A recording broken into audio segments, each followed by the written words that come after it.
Welcome, IT changemakers, to the DEX Show with Tim Flower and Tom McGraw. Let's get into it. Hello, changemakers. Welcome back to the DEX Show. I'm flying solo today. It's Tom McGraw, and I've got an interesting mission to fly, everybody, because we've had repeat guests on the DEX Show before, and we're delighted today to welcome back for the second time Charlene Li. She's a business author, speaker, analyst, and thought leader, known for her work on digital transformation, the future of work, and what we want to talk to her about today, AI strategy. Welcome back to the show, Charlene. How are you? Good, I'm happy to be here. And what I was going to say, what I was going to qualify it, Charlene, is that while we have had repeat guests, not so many, it always means a great deal when we want somebody back on. Um, we've never done it quite like this. So the first time you're on the show, Tim was flying solo, and Tim did the interview. Now it's me. So although you're the second time guest, I've never actually met you before. So it's almost like a completely new guest for me, at least. Well, this is gonna be interesting then. But you know the other episodes, so you know what I said. I'm just going to ask you exactly the same questions. No, I'm not. Actually. We actually, you're part of a sort of special series of shows where we're really delving into AI transformation, and particularly because sponsor of the show, NextThink, is just released its AI Drive, which gives IT teams a kind of unprecedented real visibility into AI usage of their organization. So many things to talk about in and around that. But first of all, so it's been about a year since you came on the show with Tim, and for people who were able to listen, how have you been? What have you been up to lately? How's the last year been? It's been good. We've been my co-author, Katja Welsh, and I have been putting the finishing touches on our book, a long-awaited book called Winning with AI. And I've been working with a lot of people with speaking and workshops and advisory to just hear what they're doing and helping them create an AI roadmap that creates value. So it's been an interesting year. Very Just cool. lots of changes happening. Lots of changes, right? I mean, it's fair to say. It's fair to say that AI is changing all of our working lives and our lives. And I was interested to ask, how has your own regular use of AI evolved over the last 12 months? One of the things I've done is created a lot of custom GPTs. They're sometimes in GPT, they're projects in Claude, they're gems in Google. They all have the pros and cons. And I have everything from obviously one that's helping me write the book, has all my interviews and past writings. So it kind of knows all of my content. It's sort of my second brain. But I also have one for adventure travel. So I've given it my past itineraries so it understands what I like. I have one that helps me cook, another one that helps me with gardening, nutrition, uh, bookkeeping, because I can't stand bookkeeping. Like, how do I do this versus that? And I think it's just very helpful to have sort of these customized versions of whatever it is that I do on a routine basis. I've also been doing some vibe coding along the way just to experiment, dip my fingers in it. I don't know any of the technology. It is fantastic, but it definitely helps if you know some coding and knows, like, what does it mean to commit to a GitHub? I still don't quite understand what that is, but I know it's something that you have to do. So it's one of those things that I'm experimenting with. Very cool selection. Of all of those things, what would you find it hardest to live without, do you think? Oh, definitely all of my custom GPTs. Yeah. Because I rely on them. My bookkeeping one in particular, because when I have an issue, going and using the traditional, Google searches just doesn't work because it doesn't understand me, and sometimes I'm asking the same question again or a different variation on it, and it has that memory, so it understands my situation and my circumstances. So that has been a lifesaver. Last question on this front, Charlene. Are there any ways in which you're using these different um, custom what do you call them? Custom what? Custom GPTs. Custom So GPTs. Are there any ways that you're using these custom GPTs in such a way as to mitigate some kind of side effect they might have on your creativity or your imagination? Because these are all quite imaginative and creative. Well, many of them, not the bookkeeping, but many of them are quite imaginative and creative areas to use them in. And are there ways you need to moderate or navigate it, which bring the best out of you and make sure the technology doesn't kind of overwhelm what you do? What's your approach to that? Well, again, people ask me all the time, is like, does it help you or hurt you, especially for things like my creative writing? And one of the things I do is I don't use it to just write. I use it to help me brainstorm. For it actually adds to my creativity because it's kind of like having another version of myself to brainstorm with. And there aren't very many people who understand the context of things. I have to explain to them. They don't quite get it. This thing just knows everything about me. And frankly, it remembers more of the stuff that I've written than I have in the past. So it'll bring up things that I've said or done and talked about, make connections with things that I may not have remembered. So I do think of it as a second brain that I can query.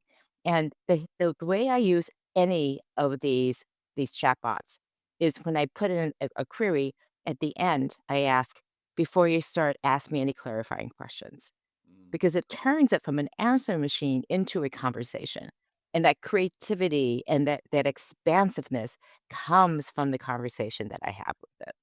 Oh, that's a cool prompt. I'd never heard that. I like that a lot. It is amazing, right? Like, uh, these applications, they know us as well as anybody could ever know us, right? Right? It's But astonishing that ever. I mean, and do you have any misgivings about that level of transparency and intimacy? I do. I'll give you a little exercise. Someone sent me a little thing that says, ask, especially use the one that you use the most. So I tend to use ChatGPT because it's sort of all around decent. Not the best at everything, but it's all around decent. So it's my sort of default. And I asked it, tell me everything you know about me, Mhm. which is an interesting exercise, anyways. And then the second prompt is go deeper. And the third prompt is do a full cycle analysis of me. Wow. And then the fourth prompt is write a letter to my soul. Oh my goodness. What are you up to? I was so curious, like, what's it going to say? And it was incredibly moving. I mean, these things are built to do that. I mean, if it's going to write to your soul, it's going to speak, it understands what moves you. And again, it helps if you do it across multiple domains of your life. And I'm not to say that it knows everything about me, but it's kind of like when you go see a fortune teller or you get your palm read, it's kind of an interesting exercise. You don't take it too seriously, you take it with a grain of salt, but it was incredibly moving. And I said this to some friends and they go, this brought me to tears. Mm, So I look at it again with a big grain of salt. It doesn't know anything. It doesn't truly know me, right? It has a lot of information for me about me. It can extrapolate a lot of understanding and pull together things in a very interesting way. And some parts of it truly resonated with me. I'm like, how did it figure that out? So mm. somehow it did it. Just again with those prompts. It was How set up far in the are right we? way. I keep saying, one more question in this direction there, so one more, just one more, something. Um, how, uh, how how far are we from the first, AI-centric religion? I know that sounds like a left field question, but I mean, people, what did you just cite there? You cited people going to mystics, people going to people, like, effectively little religious pilgrimages, right? Like, and then you're getting a resonance and a sense of comprehension, which is both self-comprehension, which is mysterious, moving, meaningful. Like, how are people going to react to that on at scale? Some people are going to go very, very far with that connection. Right. Well, I want to draw a difference between religion, which is an organized or a place with beliefs and rituals and traditions, sacraments. That's a religion. There's a practice to it. There's a ritual to it, and spirituality, which is diving deeper into this whole mystical world. And I don't know if you want to call it spirituality, but I do believe AI is going to help us understand ourselves better in the world of knowledge where AI can know everything, the area where it doesn't really know is us. Like what's inside of this head? How do people think? And if it can help us understand each other better and help us smooth the communications that we have, Just look at within organizations, IT communicating with HR, two groups that really need to work together very closely when it comes to transformation.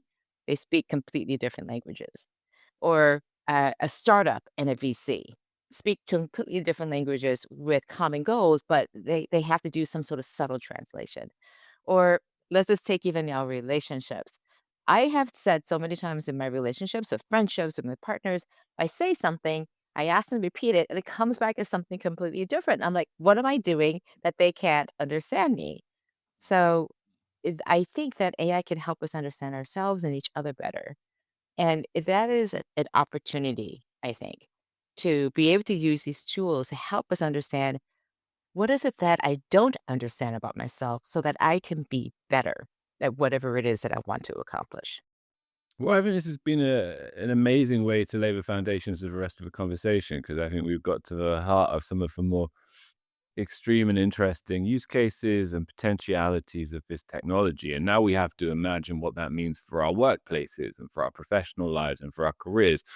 But specifically the first of those, specifically for the workplace, and something you've written about extensively is the concept of AI leadership.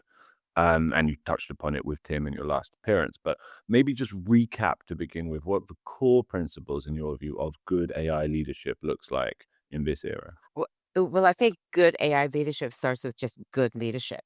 And one of the things that's interesting about leadership is that it becomes ultimately incredibly important when things are uncertain, when they're unpredictable. Because if things are not changing, it's sort of just maintaining the status quo. That's what managers are really good at. But when change is happening and change is required, that's when you need leadership. And leaders, what they do really well is they create structure. They create a purpose and a why, an underlying why. Why do we have to go do this change? We don't want to. It's hard, and they create the strategy, the roadmap, and they also create accountability. And they're the ones who establish credibility in a relationship so that people will trust them. And I have always believed that with leadership, classic leadership has always been a relationship between people who aspire to create change and the people who are inspired to follow them. And that has been the truth for a millennia. So nothing changes around that. Now, Oh, yeah, just, the yeah, and the thing when it comes to AI leadership is that that has to come forward even more, and people forget that. And this is a moment where I think people are not standing in leadership. They see that they know that AI is important. They may or may not be doing it. They're not AI fluent for the most part, and without that fluency, it's very difficult to lead a change. They're not showing up as leaders. They're not saying, "This is the direction we need to go in. Let's all go in that direction, and how can I support you through this change?" So, again, I think great AI leadership starts with a mandate that says, "This is why we have to change." We see some CEOs now from places like Shopify, from Amazon. It's mostly technology companies because they're kind of more on it. But even like the CEO of Walmart has said, this is the future of what we're going to do. And what you see Walmart doing is rolling it out to all of their associates in stores and giving them access to very powerful AI tools in the existing applications that they use. So this is something that, again, there's leadership happening, but also it's not just enough to talk about it, you actually have to follow up with the actions. so interesting. And just on that, I just saw an interesting post just yesterday. Is who should be leading AI transformation in an organization? Is it the CIO, the CEO, even throughout the CMO, which I even see where it's all completely preposterous, right? Um, I don't imagine you're going to name one, but what are your thoughts on that question of who in the existing structures could be taking the lead here? It's the person who can understand the technology and how it works, and they don't have to be a technologist, and the person who understands your business strategy. Because in the end, AI has to be in service of your strategy. It is not about technology. It is about how it can be used as a strategic initiative. So at Moderna, the pharmaceutical company that does mRNA COVID vaccines, for example, AI lives with the CHRO, HR. In fact, they took their technical team and put it under the HR team, reporting to the CHRO because they realized that this transformation was going to be human led. It is about transforming the people who are going to use the technology. So the people come first and the technology comes second. The technology is in service of the people who will execute a strategy. So that is it. That's a big outlier. I would say that is not the norm. A lot of people by default give it to the IT. And I would say, really think about this and say, is your IT leader, the person who's going to be driving this, do they understand your business strategy? Are they focused on executing and supporting business? Or are they focused on primarily technology and procurement? And that's not going to work. AI would die a very slow and painful death if you give it to a person who just doesn't connect the technology to the business strategy. So Yeah. I Let's think the take that. combination. Let's take that as an incentive for our listeners who are in IT and IT leadership, who are being given these responsibilities, to take responsibility for that dimension, right? Like, because a lot of it, and so that become what you just said becomes an incentive for IT. If it's going to be their responsibility in an organization, A, it's a huge responsibility, and B, it might require a reorientation of their perspective, would you say, right? How would you turn that advice around to IT leaders who are being asked to affect this change? They should be constantly asking this one question: what is our business strategy? And how can AI support it? What are the biggest challenges we have in our business strategy? The biggest problems, the biggest opportunities, and how can AI address them? We typically have three, let's say, typical business objectives that we have. It's hard to keep track more than three. And any use case, and I like to say, use cases are not a strategy. So when you have a whole long list of AI use cases, that's not a strategy. A strategy is, these are our business objectives. These are our top three. This is how AI is going to support that. And you can talk about that until the cows come home. Until so everybody goes, so what's our AI strategy going to be? Well, we're using AI to support these three business strategies, which we all know and are supportive of. We all agree on what that is. You don't have to rethink that. And this is why we're doing it. Now, this is what we're doing. Here's our roadmap of what we're going to do. And this is how we're going to actually implement it. These are the supports. These are the training. The training we should definitely come and talk about in a second. Uh, and this is the change we're going to have. And it's not necessarily going to be impossible, but it is going to be change. And we need to be prepared for this. Again, that's leadership, it's strategy, it's about having a concerted focus. And focus says you have to choose what you will do and what you won't do. And right now, there's not a lot of choices being made. It's just a lot of people trying a lot of different things. I like what your sponsor does. It's looking at how AI is actually being used in the organization because that can give you information about where the value is being found. And if you're in endless pilot purgatory, that's not a good sign. It's an indicator that you do not have a strategy of how to use AI. And so I say stop doing the pilots, really focus on doing the top strategic AI initiatives that are going to support your strategy and put all your eggs in those baskets because you're not going to do feasibility studies, you're not going to do pilots. You're going to say, this is really important to us. We're going to invest. We're going to figure out the technology. We're going to connect this to outcomes for our customers and impact every single quarter. And that's what a coherent strategy and roadmap looks like when it comes to AI. And I mean, if IT leaders can get that kind of level of visibility into how AI and IT are actually being used across their organizations, what do you think would surprise the board or management or the C-suite most about what it would tell them? Oh, that there's so much happening. We call it shadow AI, sort of like shadow IT. Anybody with a browser can use it. They don't need the permission of IT. They don't need anyone's permission to go and start using these things. And I think they would be surprised by how much value is actually being created. People say to me, like, oh, I see a level of efficiency here and there, but is there true value being created? Mhm. Go and look at how people actually are using this. They wouldn't be using it if it wasn't creating value. So value is absolutely being created. You don't know exactly how. How I can tell is when they're given access to these tools. If you try to take it away from them, they go, "With my cold dead fingers on it, will you take it away?" So, like, no, I need this to do my job. There's value there, but I don't know if you can measure it in specific ROI. Which is why I think ROI is the worst measure you could try to be looking at. It's the wrong question. What's the ROI of AI? It's kinda like saying, "So what can AI do?" It can do so many things, but is it creating value that matters to you? So ask instead of, "What can AI do?"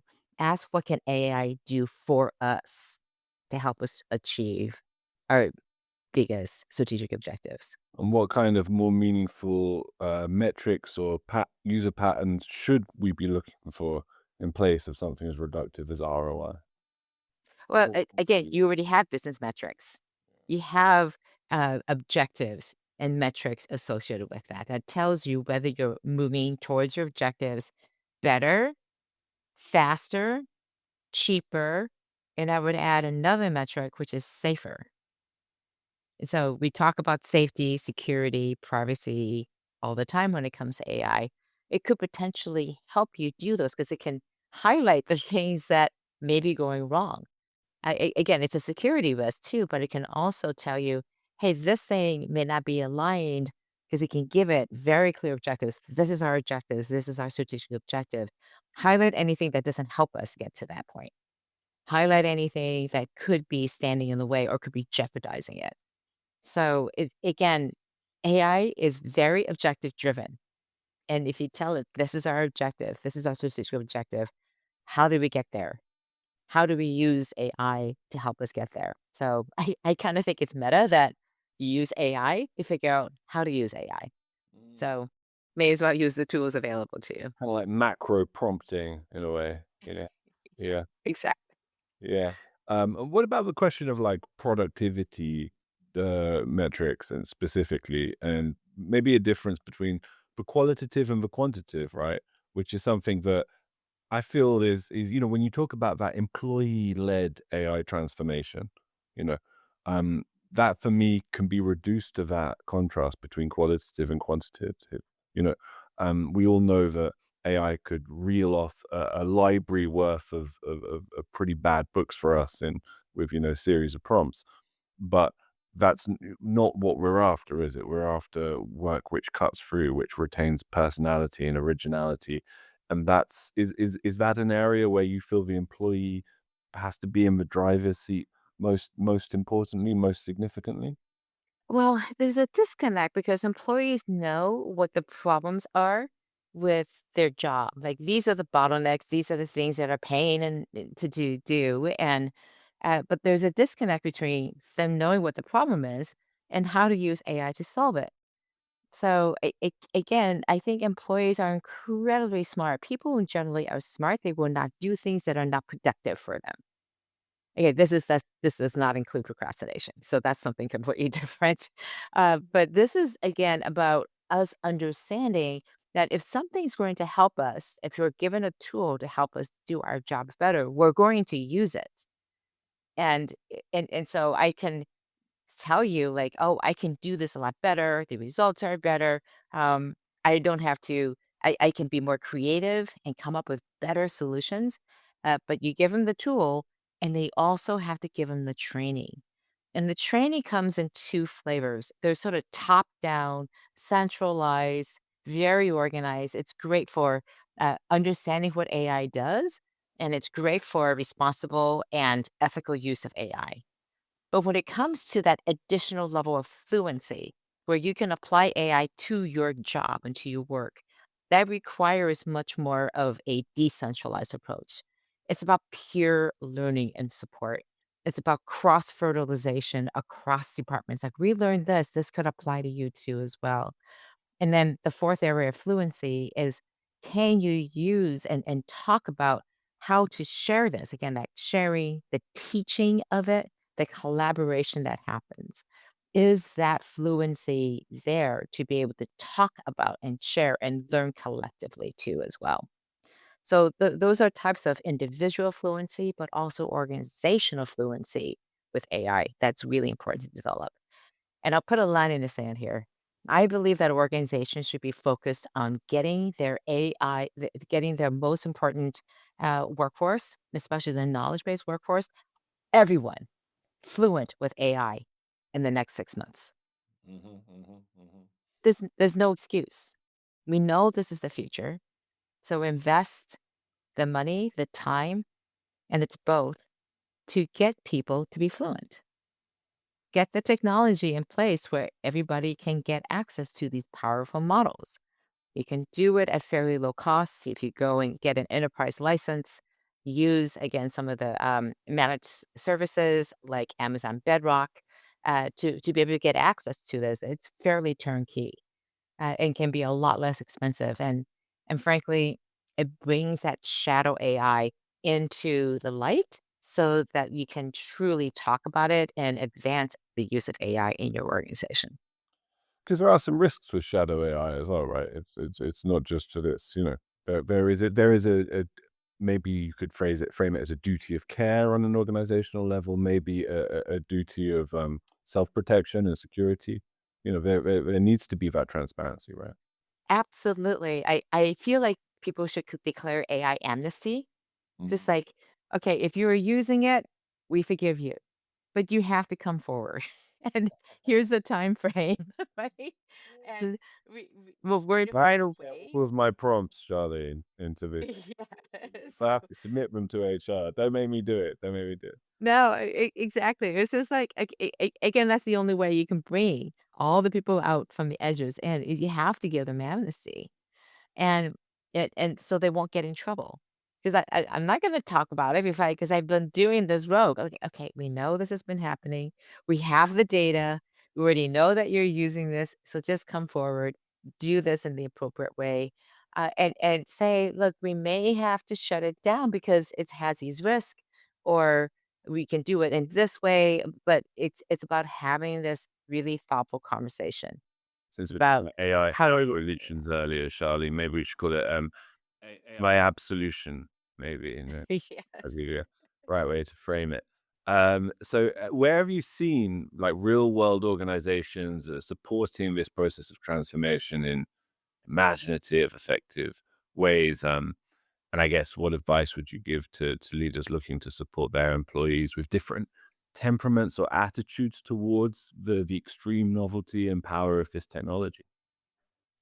Yeah, I we worked with this and interviewed this company that's a very large call center, and they implemented AI and they saw huge productivity gains, but it wasn't about replacing people. It was really about taking the bottom 25%, for example, and bringing them up to the level of their top performers. And it was really focused on helping people do their best work. And so there were productivity gains because of it. And so they can absolutely anticipate that their numbers will go down over time. But they were saying, look, we're just going to manage that through attrition. And we know that some jobs have changed. We know that jobs are going to change. Some jobs are just going to go away. Somebody gave me the example of reviewing checks. Like, somebody actually used to look at checks and key them into a system. And now with AI and computer vision, those jobs are just going to go away. There's no way of just it's saying that it's not going to be there. So you need a small number of people to look at the exceptions. And this is the reality, and we need to prepare ourselves as an organization for that. And again, this has been the case for decades now with technology coming in. This is not new and unique to AI. And so having the responsibility to take care of your people, I think, is a really important leadership trait here. To be able to say, change is coming. We'll do our best to upskill you, to reskill you. But overall, there may be some jobs that just simply aren't going to be here. So we can't guarantee your job. We can't guarantee your role is going to be here, but we can do our best to prepare you for this new future because you understand our organization. You're a valuable worker because you've been coming here and you know us, we know you. To the extent possible, we'd love to keep you. Very cool. And I think it's irresponsible of companies to give 2-week notices. It's like saying you just don't have your act together. Versus saying, we can see this change happening. We're going to prepare for it. There's a long runway. These are the ways we can do this. Mm, mm. Um, I became interested in recently. We actually had someone on the show who was talking about a study about how they'd showed that excessive use or use of AI can sometimes have detrimental effects on creativity. And and I could imagine this being true in some circumstances, right? Um, could you imagine a future where there's mitigation of the use of AI or control of the use of AI within organizations where they're looking at specific tasks and they're maybe providing prompts above the AI app saying, look, maybe step away, maybe carve out some more autonomy in this process. Um, Similarly, with you see stories, Charlene, about AI addiction, AI overuse, unhealthy attachments to it. These are all, there's going to be so many known unknowns that come about from a new powerful technology such as this that could have implications for HR departments, for leaderships and Right. organization. What are your thoughts in this direction? Well, again, this is where I think education helps tremendously because there was just an article in the New York Times talking about how somebody became very delusional about their ability to do math because AI is kind of like telling you, yeah, you're a math genius. And then when they actually put the formulas and everything into another AI, it said, oh no, this is bunk. Like, he goes, "Why didn't I think to do that? Like, how did I, like, get sucked into this?" And again, one of the best practices is critical thinking. We cannot let go of critical thinking because AI is just gonna tell us exactly what it is that we want to hear. It's designed to do that for better or for worse. Now, we can talk about designing AI so that the objectives are not just to answer the things that you want, but to also look at a body of knowledge that's considered, quote, right, whatever that means. Again, if we can't even agree on what is right because there are multiple versions of that, it's very hard for AI to do that. So I go back to an organization defining what does right look like. And I'll give you an example of fairness. We talk about bias being built into AI. There is bias in everything that we do because we are human and AI was built by humans. We come and show up with our biases based on our experiences. They're not good and bad necessarily, but there are biases. And so understanding what fairness means to an organization, because there is no universal definition of fairness. What does fairness mean? What does unbiased mean? And then building that into your AI, into the way that it delivers results is one way to mitigate those inadvertent points that you don't want to have happening. So I do believe that teaching people about critical thinking, how to use AI, understand that it can hallucinate, understand that you can fall into these traps, that it's just going to give you the answer. So you have to ask it and say, take the other perspective, challenge me on these ideas, use a different engine to check the results of another engine. So these are best practices that you can learn. But right now, something like 78% of employees see the future about being AI and they know it's going to impact their jobs and they want training. And only 31% say they're getting the training that they need. It's a huge gap and a disconnect. Organizations are just not investing in the training that people would need in order to be successful with AI. Fascinating, Charlene. I'm so glad we had to have you back on because I had to have a chance to talk to you. It's not fair. It wasn't fair that only Tim got to do it. So that was absolutely scintillating. conversation. Where can people find you and your work? You can find me at my website, charleneli.com. This is my name. I am also very active on LinkedIn. It's a great place to connect with me. So hope to connect with many of you. Please write me. I tell people, connect with me, write me. I read everything, and almost nobody does. I will. So, but I'm very sincere about this. This is I'll write to you tomorrow. Okay. great. And I hear you're in you're in the UK presently, where I am, right? I am. I'm right in the middle of London right now. Yeah, well, I'm in London too, so yeah. So nice to connect on this in the same city, even if virtually, and a pleasure to meet and talk to you. Thank you so much for having me. Thank you, Charlene. Take care. To make sure that you never miss an episode, subscribe to the show in Apple Podcasts, Spotify, or your favorite podcast player. And if you're listening on Apple Podcasts, make sure to leave a rating of the show. Just tap the number of stars you think the podcast deserves. If you'd like to learn more about how NextThink can help you improve your digital employee experience, head over to nextthink.com. Thank you so much for listening. Until next time.